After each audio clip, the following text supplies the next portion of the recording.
Hello everyone and welcome back to my channel and welcome back to my Dune Awakening content. So if you've been watching what's going on in the Dune Awakening community for the last day, then you know that the Dune Awakening game is in a open beta state. It is in a opened weekend testing state, and they have allowed a lot of people to join the testing to see what they think and to help the developers test server load and where they're at with the development of the game right now. So yesterday it opened Friday morning, and we've had one full day to play so far and to test. And I wanted to make a video where I can kind of give you some thoughts from a person's perspective that is just for the first time getting to test the game, because I have not been able to play the game at all before this point. So yesterday was my first experience playing Dune Awakening in the state as it is in right now. I want to kind of give you my feelings as far as what I experienced all day long yesterday, and I'll kind of share with you how far I got, how I felt about what I was seeing, and how I felt about the way the game played and the mechanics and all those kind of things. So if that sounds interesting to you, then by all means please watch the video and think about subscribing. I am trying to hit my next milestone of 5,000 subscribers, and I would absolutely love it if you would help me to get there. So I appreciate you watching my content. Thank you very much. So the Dune Awakening game, where it is right now, is in a very, I will say that I feel that it's in a very impressive place. I am thoroughly pleased with the way the game plays and feels. There's a lot of good, and there is some negative things that I think they could work on a lot, honestly. And I'm going to kind of talk about those things within this video so that you can kind of get a feel. Yesterday they did recant on their strategy of just inviting, I guess, a random number of people into the beta, and they did say that as of yesterday morning at the very last minute, they made an announcement that they were going to allow everyone that had pre-ordered the game to get a key to get in. Well, I mean, they said they've heard our feedback on that one. Yeah, there was a lot of people complaining because honestly, as a customer, you expect to get access to things like this, especially when they say it's going to be a open beta weekend, especially if you've thrown down your money and said, hey, take my money, I want to play your product. So for them to come to the realization at last minute that they needed to allow all those people just automatically to have access to the beta, that was kind of concerning a little bit, because that just shows a lack of forethought for their customer. All in all, I think Funcom has a really great track record as far as, you know, doing good by their customers and trying really hard to make their game worlds be good and entertaining and fun. But I really think that the team that was in charge of that decision should have made that decision a lot sooner than last minute, because that's just one of those things that you do as a company that's producing a product for your customers that have given you their money. You treat them right. And I think them waiting till the last minute to make that decision was kind of eh. But anyway, that's one thing that I think they could have done better. So I'm just basically giving them feedback as far as you could have done a better job on this, so that hopefully going forward when they have you know, product releases and things like that, they can take the customer's opinion in mind a little bit better than they did in this situation. Now, as far as joining a server, Yesterday, the experience was pretty good. I'm going to have to admit, but I may have had a different experience than the majority of you because we were there right the second that the servers went live, and we got on, and then we never got off for the whole day, pretty much. There were little instances where, I got kicked like once, and then I accidentally disconnected myself once because I hit the wrong button in the menu like an idiot, so that was my bad. But then I was immediately able to get back in, so the queue experience for me yesterday was minimal, but that is hard to judge how that experience actually could have been, though, because that was a Friday. It was the middle of the day in its most populous region for the United States. Probably everybody was at work unless they were the hardcore of the hardcore that took the day off like I did. So that was kind of a test that probably wasn't as accurate as it should have been for what the experience of queuing would have been like. And on my list right here, you can see that for the server we're at, I've got like 19 people in my guild online right now. So that right there shows you that people were able to get in. So that was a pretty good experience. Now, whether that will be the experience going forward, I cannot tell you. I do not know how that's going to go going forward like that. Right now, what I'm going to do is I'm going to just create a new character on just whatever server, and I'm going to see how that goes. So I just picked this one at random. It had one friend on, a population of, it didn't even display the population, and a ping of 17, and I got right on. This is a hard to judge, though, because today is a day.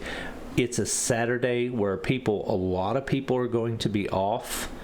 A lot of people have been given access to the beta, so the population base is going to swell today. Yesterday, I seen a notification on Steam. One of my guild members posted that there was like 17,300 people playing the game at its peak yesterday. That's an interesting number because we don't really know what the maximum amount of people that were invited would be. So we can't really tell what that experience could have been like because, like I said, it was a Friday. A lot of people were at work. Today is going to be a lot better test of what's going to go on because a lot more people are off. A lot of people are going to be joining the beta today because of the PAX East event where they're going to be giving out, and I quote, tens of thousands of keys. So that possibly means that online concurrent user number, or peak user number, I guess I should refer to it as, could be a lot more. It could be 3-4 times that amount today, and I'm hoping to see that. I really am, because today will be a really good test of the server structure and where they're at with that. So I'm going to go ahead and finish my character real quick, and I'm going to see if it'll let me go ahead and have my name again on a different world. That'll be interesting. It says, you have played through the opening tutorial sequence before. Would you like to skip it now? This is something that has been a lot of discussion in my guild because there were a lot of people that wanted to not be handheld and they wanted to find their own path. And then there were a lot of people that wanted to be handheld and wanted to be taught how to play the game because they've never played the game before. The majority of my guild, I think I had 19 people out of my total amount available for the beta. And I think the majority of them did do the guided tutorial sequence because it allowed them to experience and get taught how to play the game, because none of us, as far as I'm aware, have played the beta before. And this game is a survival game at its core. So what that means is the game is going to be hard to live in. It's going to be something that you have to survive, and obviously, because that's the style of game it is. But for somebody that's just coming into a survival style game from possibly playing something like a World of Warcraft or a MMO or a MMORPG like a Elder Scrolls Online, or anything that you can possibly think of, this is going to be a whole other animal from what they're used to. They're used to rolling up on a quest zone, picking up a bunch of quests, going off and doing the thing, and then coming back, turning in their loot. This is going to be similar because there are quest givers that will ask you to do things, and there are social hubs where you can pick up what's called contracts, where you go out and find some things, bring back for loot, bring back for unlock some certain quest paths.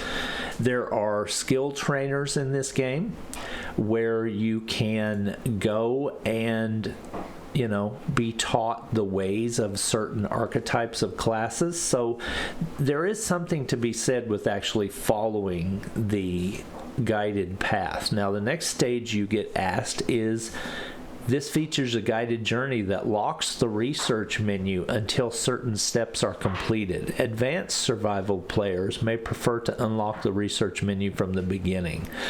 This is all about you. From what I did on my first playthrough, I went the locked method. It did seem sort of restrictive, but that's the whole point, because they're wanting to make sure that you understand point A before you go to point B. And like for me, there were times where I was on a quest path and I had to finish it before I could go to the next stage of the journey. And if I wouldn't have had help from some guildmates that were in the game that really pretty much dragged me along through certain content, I may not have been able to complete it off the start. But there's a lot of that comes with experience of playing the game, to where you will get better as you advance. So as a new player, I definitely would suggest you take the locked research menu path. That way it can guide you through step by step by, okay, it's time to build a base. Now it's time for you to put your subfief console down. Place one now. And then it, when you do it, then it unlocks the ability to place foundations, place walls, place this, place that. And it makes it a lot more understandable for people. Your experienced survival type players, like your Ark players, your Conan players, your Rust players, they're going to get this right off the bat, and they're going to want the unlocked experience, because they may want to rush their tech and all that kind of stuff so that they can get to certain tiers of gameplay really quickly. But for the new player that wants to learn the game, I would definitely recommend you take the locked research menu, because this game has one of the things about this game that I think really needs some work is the optimization of the menus that you have to go through. Okay? And what I mean by that is, especially in the crafting and the building menus, I may have had a little bit different experience than most people, because I play with a controller, and I have to play with a controller because that's just where I'm at physically. I need a controller rather than a mouse and keyboard because of my situation. I can't really do a WASD very well, so I don't have a choice. I have to use a keyboard pretty much, or I have to use a controller, and the menus that you have to work through to do some base building with a controller are very laborious. That's something that they really need to look at, because if people can't figure out how to get through menus because there's not enough call outs that say, okay, if you want to do this, push this button.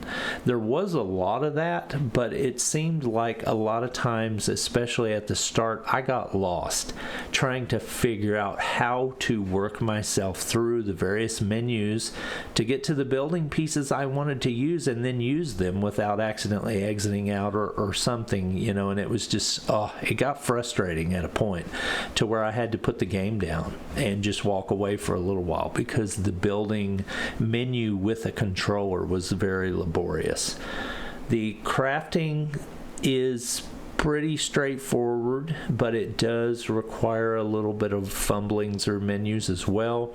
And I think that may be one of the game's really good opportunities for optimization. So if the developers are listening to this video by some chance, then please take this advice from a person that has played games like this for over 30 years. Work on optimization of your menus, because having the player jump through so many hoops just to make a thing happen is really laborious for the player, and it wears them out.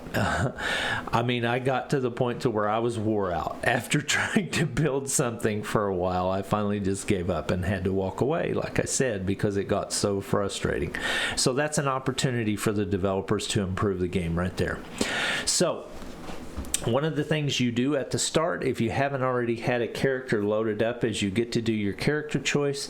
Right now, I think for this, I'm not going to worry about going too deep into it, but I'm going to go ahead and choose the Mentat this time, because I started as a Bene Gesserit my first playthrough, because I think that was smart. The reason why I think that was smart was because the trooper trainer and the planetologist trainer and the Mentat trainer are initially fairly easy to get to at the start of the game if you know where they're at. So that kind of made the choice of Bene Gesserit or Swordmaster a lot smarter, in my opinion. Because those are trainers that are harder to get to, that are in a higher tier area of the starting zone, and that, you know, it makes them harder to unlock. So starting with them seems like a smart play. Now, I will say I did not try the Swordmaster yet, but I have heard high praise from my guild members about the Swordmember, because they said that knee charge skill was amazing. At the start, it allowed them to just pretty much one-shot enemies and get through, even though the level of those enemies were probably pretty weak compared to what I was seeing in the Vermilius Gap region. It was still nice to be able to start the game and kind of feel like you had a leg up. You kind of felt like Superman there for a little bit, you know, and that was cool, because that allowed you to get your footing and allowed you to start to get some loot and start to be able to beat some content. And if you're playing alone, that was probably a smart choice, because what that did was that allowed you to pass through some zones where you could have got a little sticky by yourself.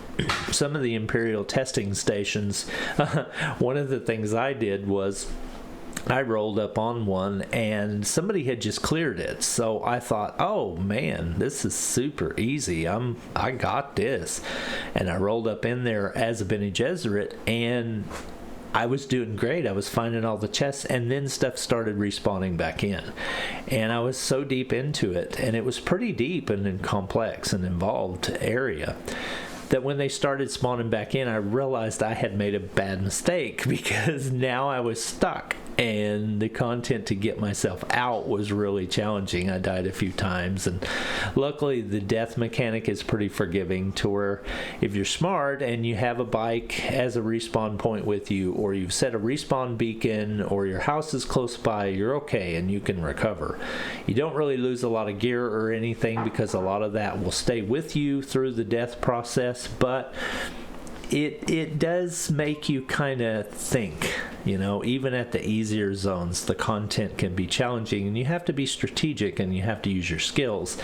So I think they've found a really good balance there, so I'm going to praise them for that design. I think they've found a great balance between the difficulty of the content and where you're at as a player. So I really felt like that was a good thing. Okay, so at the start, I am doing the quest line, so it's going to cause me to have to actually do the content here to start the game. And I talked to Zentara, which is your kind of like your guide or your savior that saved you from a prison transport, and now you've crashed on the surface and you've got to do your thing. So the first thing you need to do is actually make it to the cave area where you're going to be, and you have to basically run across the desert sand here, to get to the point that you can go to where you need to be. You're going to have your first little experience with this big boy right here. Look at that. Oh my gosh. And that's going to be something we talk about in a little more detail here, is the balance that they have found with how survival and sandworms feel. I think they really nailed that, as far as you always feel like you're in danger when you're crossing the sands, and that's something that I think they really nailed. I really like that. So they did a great job with that, and you're going to experience, as you try to get to the harder areas, and just as you're traversing the world in general, you're going to experience that feel of the urgency of safety. You're not going to feel safe when you're crossing the sand at all. I personally have not got eaten by a sandworm yet, but I have been very cautious because I wanted to try to play through as far as I could get on the first day without having to backtrack too much, without losing my stuff and having to start over too many times. So I have been really careful when crossing zones. I'm always looking for the shortest point between two rock structures. So like if I was trying to get here for some kind of, POI that I was trying to do, I would, run right from here to here, the shortest point between the two type of thing. So that is, just something you need to keep in mind. You need to constantly be aware of your map and where you're going. Now, another thing that I think that the developers could have done just a little bit better would have been this bar right up at the top of the screen. If you see where I'm looking at the top of the screen, and if you've ever played games like Skyrim or anything like that, you're very familiar with this little guidance bar that shows you your compass, shows you the directions you're traveling and that sort of thing, and it has the points of interest on the bar. One of the things that I think that they really could have done just a tiny bit better was to be more descriptive with the items that are on that bar. So like when I look over, and put my directional heading right over a point of interest, I wish it would have had just a little bit more of a call out on what that type of item actually is. Now, this may be something that changes as I get way more experience with the game and I just kind of know what stuff is always, but for right now as a new player, it was a little confusing to kind of know where I'm supposed to go all the time because I didn't really know what those points of interest were. And when I mouse over them right directly, heading right straight forward, it doesn't really give me any kind of indication on what it is. So there's a baddie right there we need to kind of stay away from because we're not ready for that at this stage. But yeah, let's put down one of our Mentat skills and let's see. This is the first time I've actually played as the Mentat, so this is going to be really interesting for me to see the turret mechanic. And where did he go? He disappeared on me. Not really sure where he went to. He was right there. Okay, here we go. Let's put down this turret and see how it works. Deploy. There we go. Boom, boom, boom. That Mentat turret was cool because it's basically like your version of a pet class. It just took down that dude right there for me. And then here comes this guy. He was sneaking behind the rock. Oh, that's actually a player. Or no, it wasn't actually. And I didn't even equip my knife. I hadn't even got my knife yet. So like an idiot, I shouldn't have even been trying to attack that content because while I was talking, I forgot that I needed to go through the cave first to actually get to the point to where I could craft my knife, my first knife that I needed to actually engage in battle. Oh no, help. All right, so we're good now. We got away from him.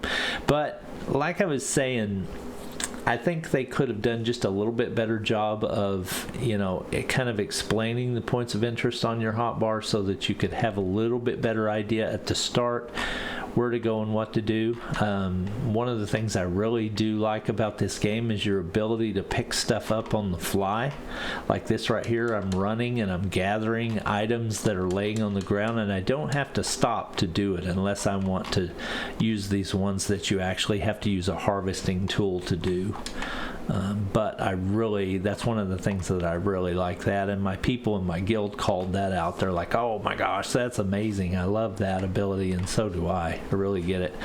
But I want to kind of talk about the experience in general a little bit more. I'm probably going to die here because I'm not really going to get into this as a quest explanation type video to where I'm trying to show you every little thing here. I just wanted to mainly talk about how I felt about the game.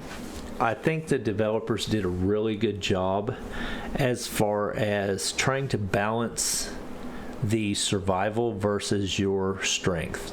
I think they did a really good job with that, because basically everything I've seen from the starter area on through to the Vermilius Gap area where I stopped playing today so that I could create a new character to do this was challenging. I always felt like it was challenging. I didn't feel like I was overpowered to the point that content got boring.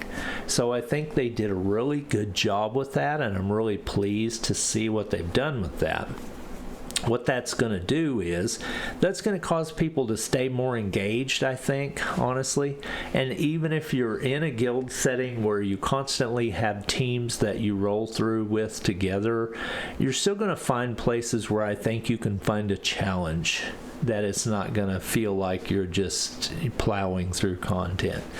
A lot of gamers can burn through content faster than you would believe, and they'll be done with the storyline in the first couple of days and on to the, end game, so to speak. But for the most players, the challenge is there, and the challenge is real. So I think that was a very good balance that they've struck. So I feel really good about that. Now, as far as seeing in-game content or the deep desert or the social hubs or the exchange or anything like that, we weren't allowed to access that. And you can see right there in the distance, looky there, there goes a sandworm going by. It's so cool. If you play with a controller, I can feel my controller vibrating right now. So yeah, that's really cool. That sandworm just cruised through here right while we're talking. He's looking for lunch, man. That's what he's doing, and he's gonna get you if you're not paying attention. And I see a little guy over there sneaking around behind that rock. He's waiting for me to make a move so he can shoot me. The content feels really good, so they've done a really excellent job with that. I feel personally. And like I was saying, the social hubs and the deep desert and the exchange and that sort of stuff is locked down in this test. We're only allowed the first few zones of tiers of content in the Haga Basin area to start with. So that is kind of a limiting factor in how I feel about a lot of the other things that are available in the test. So I think that those kind of things could have been a little better, could have had a little bit better of an experience with that had I been able to access it, but I couldn't access it. So I don't really know what to say for you about that, because like I said, I've not been part of the testing process, so I'm not aware of how that stuff feels. So I can't really say. Now, there are trade posts that you can go to in the game at the start. One of them is called Griffin's Reach, and that's going to be one of the areas you definitely want to go at the start, because that's going to be where you unlock your trooper trainer skill line. And those are areas where you can actually interact with some of the content during the test. So that's kind of interesting in itself, but that's about as far as you can get with interacting with NPCs other than the ones you find in the areas where they're hidden, to where you go talk to them and do some quests for them. So Can't really give you a full estimation of how a lot of that feels yet. We'll be able to break that down and actually explore that a little bit later, and hopefully if we get to continue on with some testing. But honestly, I don't really know that we will, because the release is on June 5th, and that's just a few weeks away. So what that means is they're basically just going to have enough time to kind of iterate and work on what they find out from this open weekend test. This is mainly feels like it was set up to be more of a server stress test, honestly, if you want to know the truth. I think today is going to be the ultimate test. This is Saturday, and the servers are going to get hammered here in just a little bit. So I think that's going to be more of the ultimate test today. Now, as you can tell, I haven't really had any lag or stuttering or anything like that while I'm playing right here while we're talking. So I feel really good about the quality level of the game and the quality level of the content as well. So that's something else I want to talk about right now. I feel like that is really good, to the point that it has really kind of assuaged a lot of my fears that the game might not be in the best state for release. I think it is in a really good state, and that was a landmine right there that just went off. I think the game is in a really good state, and I'm really happy with the polish of the content at this stage, because it makes me feel really comfortable with what we're going to get at release. I was a little apprehensive about that, I'm not going to lie, because I've played Conan and some of Funcom's other games, and they're, you know, like any and all developer, there's a tendency to have some things that, you know, are buggy and didn't work so hot. So yeah, that could have been a thing, but honestly, I didn't see it. I feel really good about the level of the content that I've seen, and I think that it's, you know, been really, really good. So I feel really comfortable about that. That's assuaged my fears on that issue, and I think we're going to be in a really good place for release when we get to the point that we're playing the full game. I think I have a lot more faith in them to deliver a really polished product at this time, and I'm going to be very happy, I feel, because right now I'm very happy playing the game. I feel like I am fulfilled, and I feel like that there's mechanics in place that help me always have something to do and feel good about it, and that's something I was looking for, honestly, because I have played games like Ark, and Ark is a game that I always went back to all the time because there's always something to do in that game, and trying to find a survival game that can keep me busy and have the mechanics I need to give me something to always do, to where when I log in it doesn't feel stale, was something that Ark always excelled at. I played that game for almost a little over 9 years, so I think I can pretty much say that, you know, I had my experience with that game, and I can talk about it intelligently because I spent a lot of time in it. And for a game like this, a survival style game, to actually give me the mechanics I need to keep me busy, that feels like that's what this one's going to do very well, and I don't feel like I'm going to have a problem with that, really. Whoop, we both about fell off there. And so I feel really good about that. So that's a plus from me as a player. Kudos to Funcom. Your game is very polished, and I think you've done a really good job with polish. So I'm really happy about that, for real. So I can't really go into detail about the queue situation because, like I said, I didn't really experience it yesterday. I did get in a queue a couple of times, and this is really the elephant in the room for everybody. about this game is because we've heard them talk about their server structure and their server setup and their unique way that they plan to deal with server stitching and playing with certain concurrent user caps to the point that it's going to, we were afraid, limit your ability to play with your friends. Yesterday I didn't really see that, but we did get to a point to where part of our people that joined later were not able to join the same server that we were on, the same Haga Basin layer that we were on the world map that we had chose, because I guess we were butting up against the comfortable cap of players per map that they wanted to set for the test.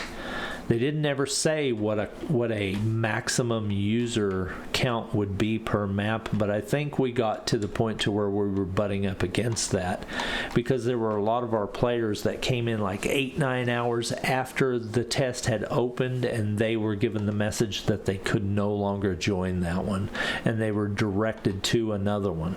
So hopefully at release that doesn't happen, and that was just a thing for testing, because they're trying to figure out what works good, and they're trying to make sure they had, you know, the ability to spin up new servers when they needed to, type of thing. And that was just something we won't see too much in the future, I hope. But we'll just have to see how that goes, because that could, you know, that could go either way. I don't really know. My experience yesterday was I got in a queue like once or twice, and it only lasted for just a little bit, just a few minutes. It wasn't long at all. So my experience was pretty good with that yesterday, all in all. And that's mainly the big elephant in the room that I think everybody is worried about. So that's one thing I wanted to talk, you know, about and tell you how it went for me. Day one, it was great. Server ran like butter. I didn't have any lagging. I didn't have any rubber banding, any stitching, anything like that. I felt like I was able to play and do whatever I wanted and was free and comfortable. I'm running a 3070 Ti NVIDIA graphics card, and that is nowhere near top end at all. That's just average for most players nowadays. So you can see that, you know, I'm playing right now and I'm having a great time. I've got things set on pretty much, you know, ultra, and I'm not having any problems with things like that. So I think, you know, I think this is going to be great. I'm really looking forward to this, and I feel like I'm going to have a great time, even with my hardware in the state it's in right now. A lot of people are rocking 40 series, 50 series, and they're like, oh yeah, it's looking amazing. Well, of course it is. I mean, you've dumped $1,500 into your graphics card. Of course it's going to look good, hopefully, for you, and good on you. You know, if you can do that sort of thing, great. You know, I'm proud of you. But for most of us, we have to be reasonable here, and I'm still playing a system I built 2.5-3 years ago, and it's still working just fine though. And I just wanted to let you know that that is a thing. So if you are wondering where you're at with the version of hardware that you have, know that a 3070 Ti can run this game beautifully, and that might give you a little bit of framework to feel, you know, where you're at and what you may think about needing to upgrade or not. I wouldn't want to play the game with anything older per se.